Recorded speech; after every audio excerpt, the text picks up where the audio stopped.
Hi, everyone. I'm Christine Matus, and I am so happy to be able to help families prepare and protect them for the future. Oftentimes, we are concerned about how assets are distributed and when they are distributed.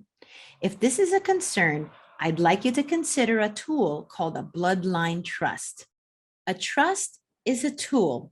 It allows you more control and more requirements as to who gets your funds and how. You should consider a bloodline trust with these three scenarios.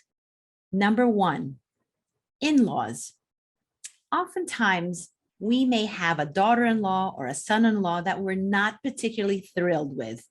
What if you are concerned about assets going to your daughter and maybe commingling with an in-law that you're not happy with?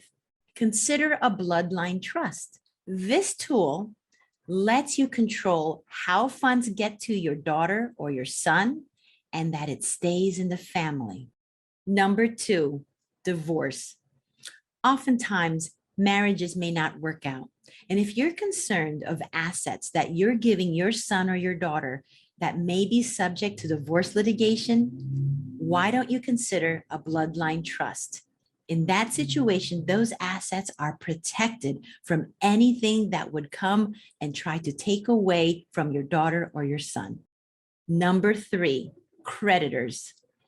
If you have an inheritance that is being placed in a bloodline trust, those funds will be protected from future creditors, judgments, or litigation. A lot of our families are so concerned about what happens with their assets that they really want to make sure staying in the family. Consider a bloodline trust. There are many more reasons to consider a bloodline trust. Please download our report and we'll be happy to share with you what these trusts can do and how it could help protect you and your family.